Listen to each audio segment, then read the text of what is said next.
Yo, what is going on YouTube? It's your boy GZTV. Decided to take a little break from studying. I'm probably going to go out there and do another hour or so of it and probably go to bed. But just wanted to take a break before the home stretch. We have some NBA today, Sunday, December 8th. Obviously, I know football was on, but basketball was on too, and I wanted to talk about the games with you guys. So let's get started. We're going to start with the 76ers and Bulls game. Sorry about my ringtone, my alerts.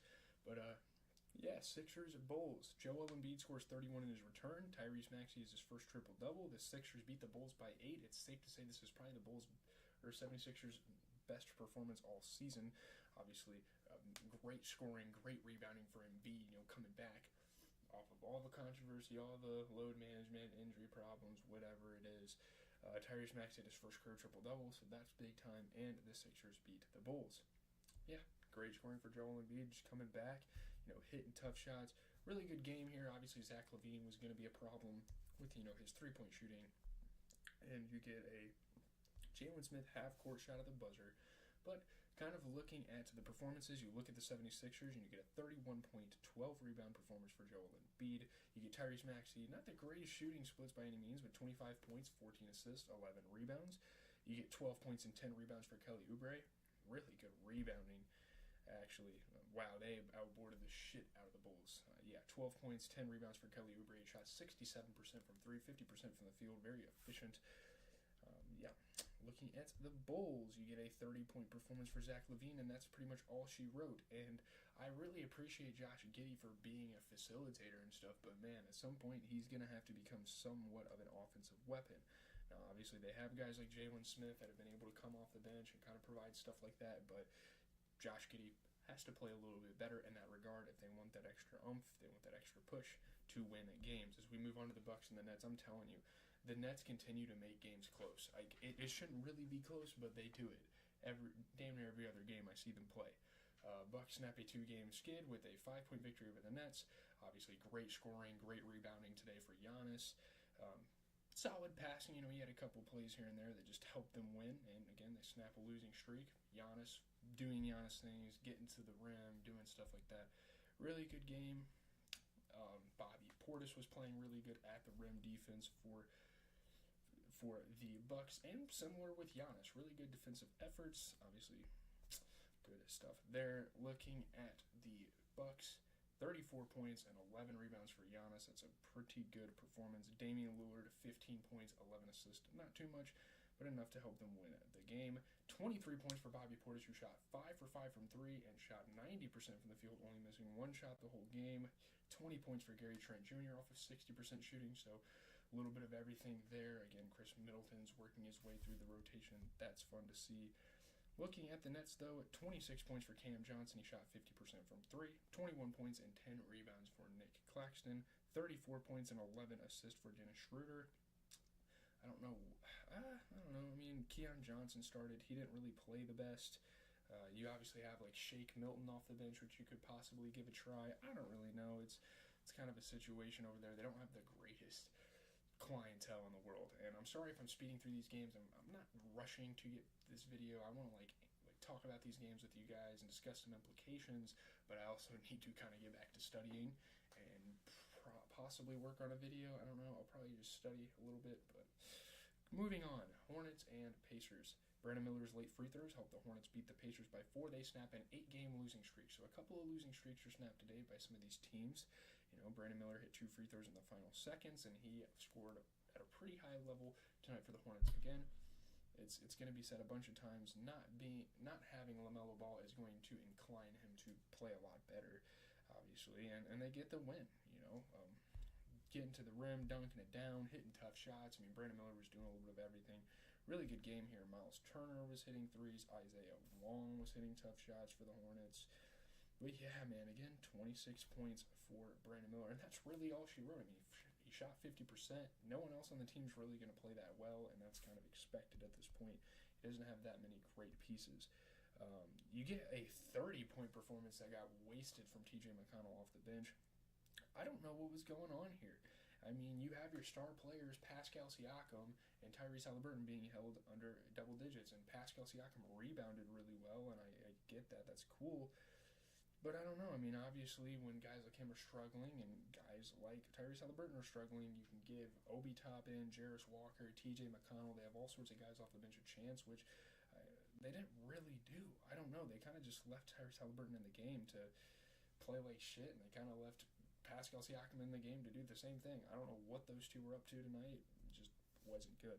As we move on to the Cavs and the Heat game, Tyler Hero scores 34, Duncan Robinson adds 23, and the Heat beat Cleveland by 9. This is obviously only the fourth loss for the Cavaliers. They've had an insane start to the season. Shout out to them.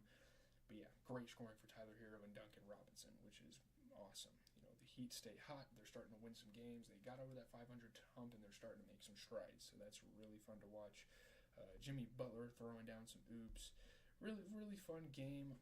Tyler Hero, what a fucking season he's had again. He's been extremely under the radar. He's been hitting threes, getting to the rim, and getting some tough layups to fall. But looking at the Cavaliers, you get a 23-point performance for Darius Garland. He shot 33% from 3. Not the greatest game for Evan. I don't know what happened. Obviously, I can't say he played like shit. Losing him early in the game definitely hurt them a lot because he had a huge performance the other day against the Hornets. But obviously, they tried guys like JT Thor and Georges Niang, Karis LeVert, Ty Jerome, Sam Merrill. They have all sorts of guys off the bench that they can rely on to replace him in terms of scoring, but just wasn't quite enough. As we look at the Heat, you get 23 points for Duncan Robinson, 67% three-point shooting, 16 points and 13 rebounds for Bam Adebayo, who shot 50%. That's awesome. 34 points for Tyler Hero, and that's going to do it for that game. We are going to move on to the Suns and the Magic. Again, I am rushing, I get it. But Jalen Suggs scores 26. The Magic turn back the Suns for their 10th straight win at home. No Franz Wagner. Obviously, terrible news to hear for the Magic organization. They're not going to have him probably for at least a month, maybe 2, and that's not good. But Jalen Suggs gets it done. Amazing fourth quarter for him. Just an amazing scoring night in general for him, and that is awesome. This is the only team unbeaten at home this season. Fun fact there. Goga Batazde had a clutch putback late in the game, so that's awesome. Pretty good game, pretty fun, engaging game. Just Jalen Suggs hitting tough shots. Goga Batazde being a big man, dunking it down. Been a pretty underrated piece for this Magic team.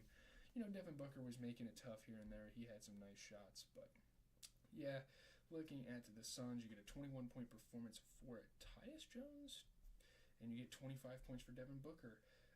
Again, just the scoring hole that is created when Kevin Durant's not on the court, and you have Mason Plumlee out there as well. It's like, I don't know. I guess they have Grayson Allen off the bench, and he's been doing okay, but very strange. Looking at the Magic, man, Goga Batazde, 21 points and 16 rebounds. I mean, he hasn't been playing that good throughout the season, but holy shit, that is awesome.